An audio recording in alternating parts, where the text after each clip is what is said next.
If you're getting into the lawn care and landscaping industry on the side, you're about to learn something that's going to save you a ton of headaches, but more importantly, make you way more money. I'm Will Kelly, the CEO and co-founder of Military Lawn Cuts. We run 3 locations in the Dallas-Fort Worth area with a team of almost 25 team members. And over the years, we've learned some really expensive lessons about doing the job the right way when it comes to landscape maintenance. Today, I'm going to share one of those lessons with you so you don't have to learn it the hard way like we did. Let me tell you what happened. One day, my crew went out to do a job. It was a basic landscaping maintenance service. They de-weeded the flower beds and then installed the mulch. It seemed straightforward, but the problem was that they de-weeded the beds, they put the mulch in the bed, 2 inches thick. It was very beautiful. And the very last thing they did was trim the bushes. You know what happened when they trimmed those bushes? All of the clippings fell right into the brand new mulch they just laid. The customers saw that mess, and you know what came next? A complaint. And suddenly we were going back, redoing the work, and losing money on a job we thought was done. That experience right there taught me something critical. The order you do landscaping work matters. And if you're just getting started on the side, you don't have the luxury of giving away your time on do-overs and complaints. You need to get it right the first time, because the only way you grow from side hustle to a real business is through quality and reputation. So here's the process, and I want you to memorize this because it's going to become the foundation of every basic landscaping job you do. Step 1, trim the bushes first, not second, not third,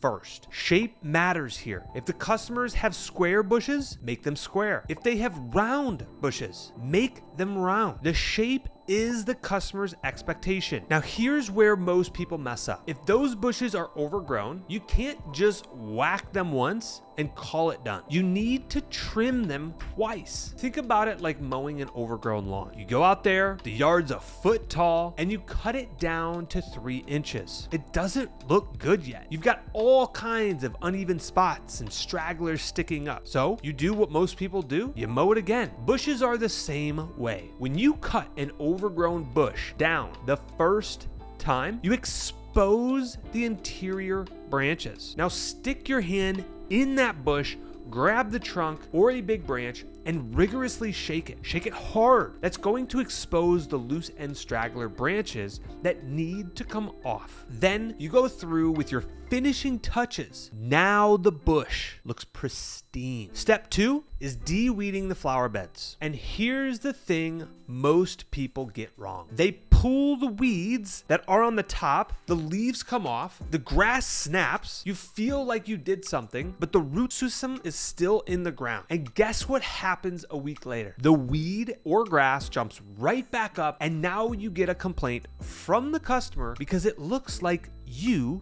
didn't do anything, but yet you were just there a week ago. You have to get the root system. Use a tool, dig down, pull from the base so the whole root comes out. If you don't, that weed is going to come back, and a weed that comes back is a job that failed in the customer's eyes. Step 3, install the mulch. Finishing touches. 2 inches thick, that is your standard. But here's where I see it done wrong over and over again. People go out there and they make these massive mounds around the base of the plants and trees. It looks dramatic. It looks like they did a lot of work, oftentimes on purpose. It's actually damaging the plant. The water and nutrients need to get down to the root system. You mound mulch 6 inches high around the base of a tree, and you're essentially suffocating it. So here's what you need to do. 2 inches at the base, then taper it thinner as you get closer to the actual plant. And across the flower bed, you want it uniform and level. No hills, no valleys. It should look like somebody took a ruler and made it flat. This is where your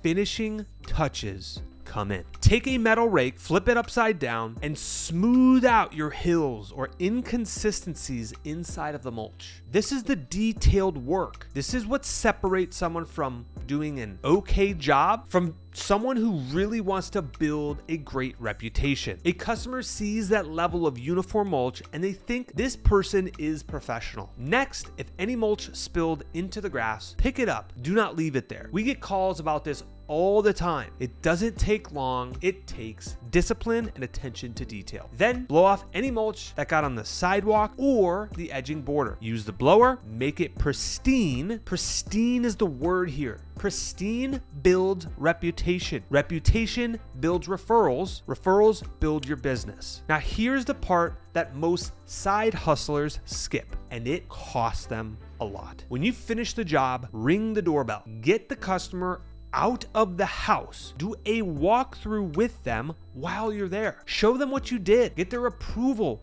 right then and there. And here's why this matters. You've still got all of your tools with you. If they point out something that needs adjusting or touching up, you fix it right then and there. You don't have to drive all the way back to the shop for them to send you an email later and then have to drive all the way back to their house. You're already there. You can clean it up and do it right the first time. If you skip that walkthrough and you just drive away, you're gambling. And the next day, you're probably going to get an email saying they're not happy. Now you're making 2 trips. Now you're spending gas, money, and wasting time. And on a side hustle, you can't afford, your profit margins are thin. Every job needs to be dialed in. So let me ask you this right now. When you go out to do a landscaping job, what's the one finishing touch you're going to make sure that you nail so the customer is blown away with their expectations? Drop it in the comments below. I want to know what part of this process you're going to obsess over. Is it the bush trimming, the de-weeding, the mulch finished? What do you think most customers cancel for or complain about? Let me know in the comments below. Here's the reality. You're just getting started. You don't have 50 clients yet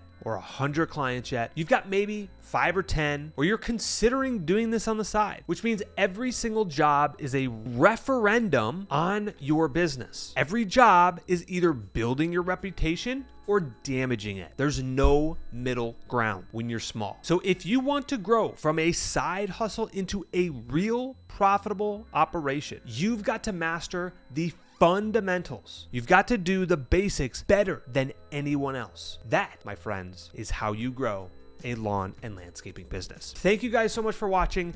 Hit the subscribe button if you want to grow your business or side hustle larger.